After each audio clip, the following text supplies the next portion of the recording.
Good morning, John. You're going to talk to us about US Supreme Court. That's right, and the US Supreme Court just recently, since 1971, the US Supreme Court introduced, on the basis of a court case in some part of America, which was more or less down south of the play of America, and there was a young couple, Roe was the lady and Wade was the man, and a court case where this Roe was looking for abortion. Now, whether it was granted by that court at the time down in the south of the country, I'm not 100% sure, but that was the basis for the US Supreme Court in 1971 introducing versus Roe versus Wade as introducing abortion on demand. And supposed to be limited at the time, but like everything else, it was far from limited. It was even up to birth. But that particular court had doubts of the constitutionality of what they'd done, but there had been influential, we'll call them the elite, influential people in the media, wealthy people. This is where wealth can destroy. They had agitated on the media and so on and so forth, and what they did was attack the Catholic Church as being some ways responsible for women's enslavement or something like that. False from beginning to end, but that's the way they went about it, and a cunning, evil way. And with the result, then there was a momentum with the media, which are generally speaking secular. You couldn't call them standing up for the ordinary truth of anything. So much so that in the US, I think only about 19% believe anything that the media says. But anyway, we're going back at this time. And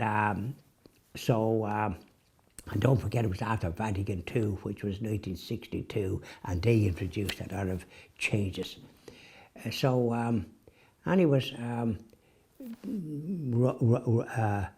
This was inflicted on the American people in 71, 81, 91 to 2001, about 50 years ago. So in that time, upwards of 100 million babies were aborted, even up to birth. It was absolutely horrendous. It was supposed to be small. And there was pressure from the Democrats in the US for nearly the court not to overturn that, because it wasn't in their constitution. They have a constitution that recognises the freedom of the practice of religion. And obviously anything to do that interflicts with that is against the constitution. The funny thing is, Trump, when he was president, was pro-life, even though he got vilified by the press.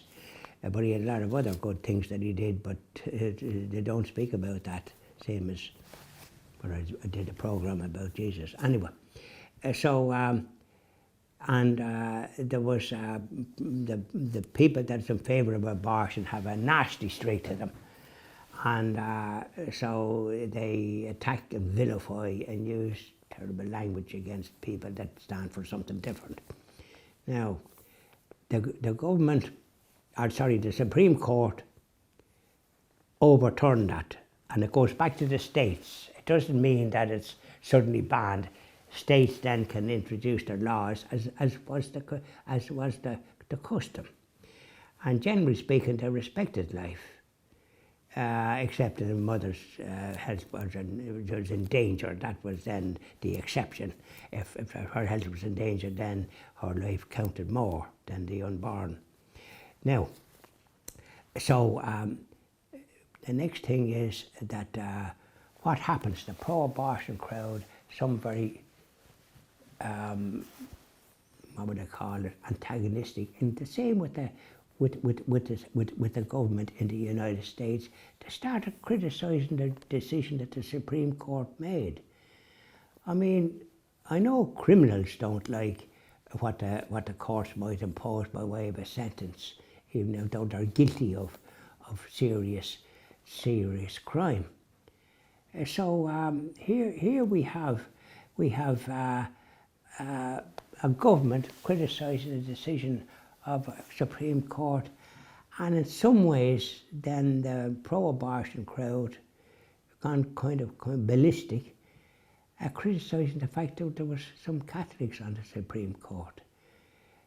Down the years there was very few Catholics on any Supreme Court, but there was Catholics on Supreme Courts and on other courts.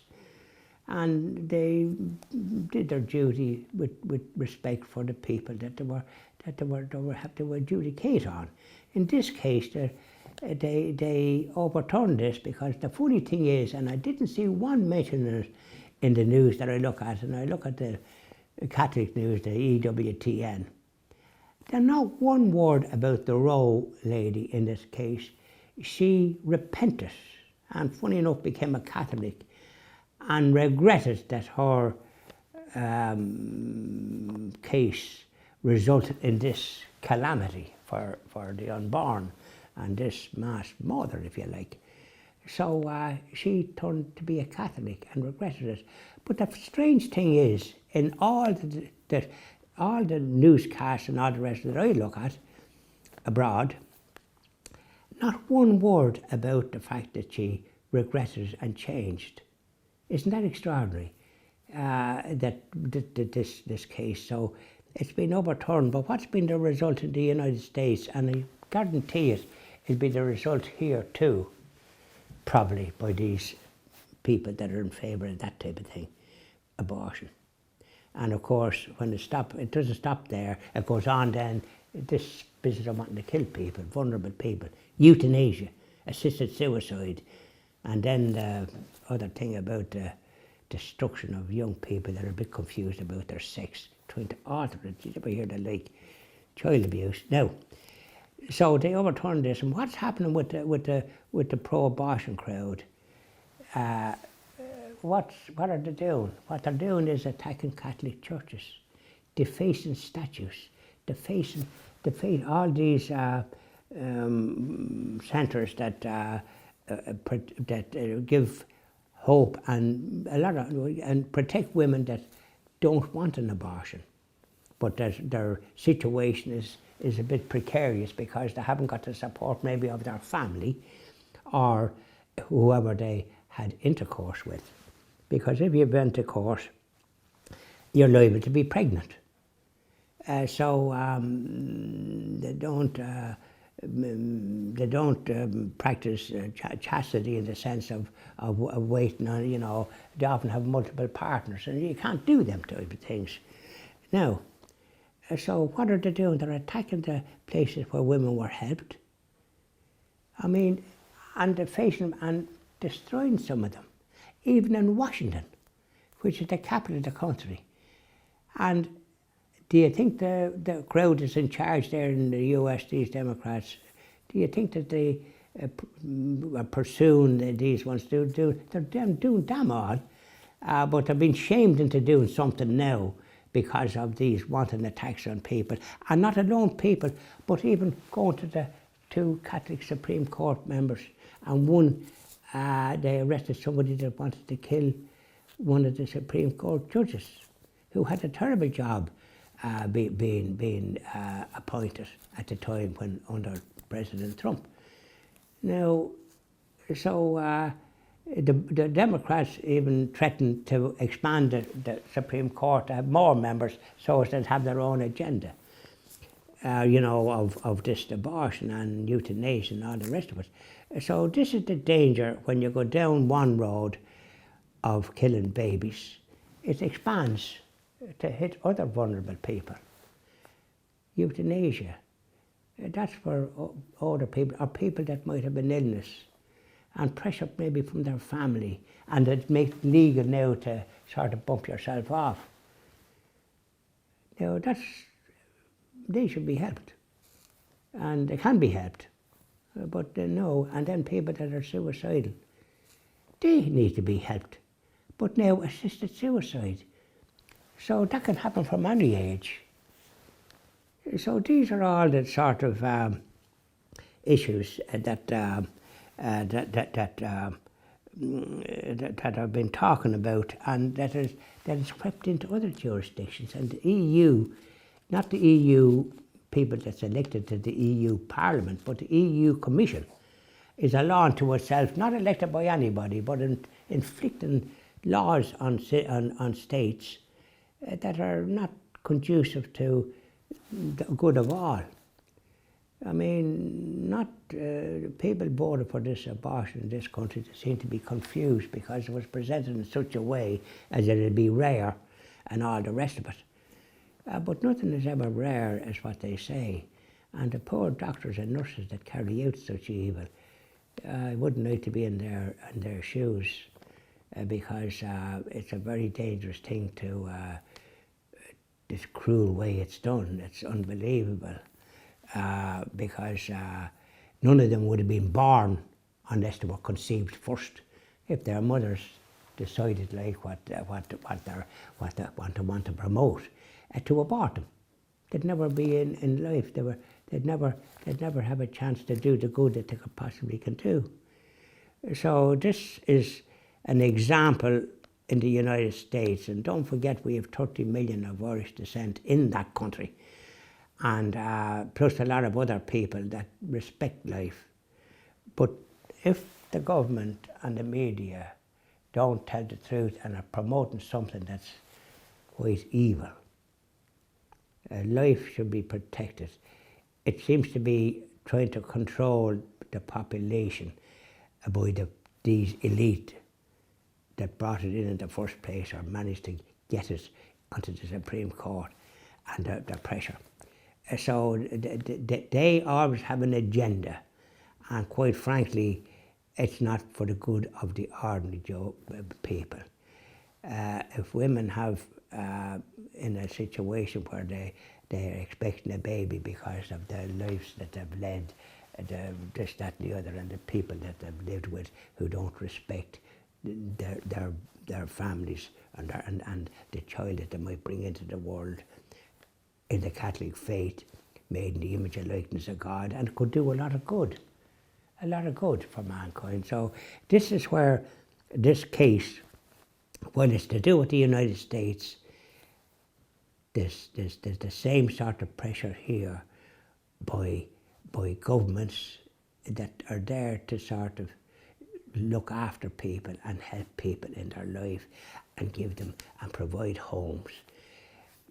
In Ireland and in Britain, there's a free-for-all as regards houses and the price of houses. They're way overpriced. 3-bedroom semi-detached that you couldn't swing a cat in Dublin, going for astronomical prices.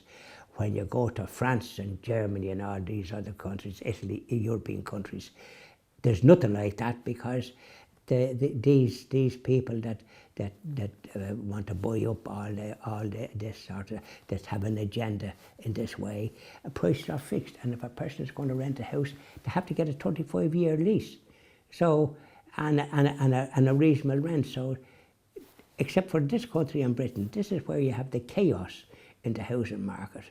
If we're controlled, seeing as how we're in the EU, that they would implement laws that's for the good of people, but they don't. So that's the situation that we're in here in this country at the moment, as regards houses, and then as regards to what they've inflicted on the people, and the people voted for abortion and same-sex marriage, and now they're planning on bringing in assisted suicide, which is going to hit the vulnerable people that need help. I mean, people, according to statistics, and this is something even in the United States and here, over 50% of young people at all ages, including in university, suffer from depression. Depression. Now, some of us might have suffered from it when we couldn't get a job and that kind of thing in my time, even with your leaving cert and all the rest of it and a good education, because jobs were scarce. And this is why we had a lot of immigration. There wasn't enough jobs. So that's what needs to be done, jobs and houses that are affordable. Stop, what's the use of a house that's only 3 bedroom and going for £500,000 bloody pounds? And you wouldn't see a cat in it, and because you might never, if you have a car you can kiss it goodbye, you might have to just leave it on the side, or a little bit of a drive that you wouldn't call it a drive, it's just room for one car maybe, if you have a car. And of course now in Dublin you can't go anywhere with the traffic jams. So, and that's the sort of situation that we're in now. And so we have to be very watchful. And I think the people that voted for some of the things that they voted for have repented. But they haven't repented to the stage that they're going to mass or church or anything like that. So that's the situation about Roe versus Wade in the United States. And there's more to it than meets the eye. Thanks, Brian. Thanks very much, John.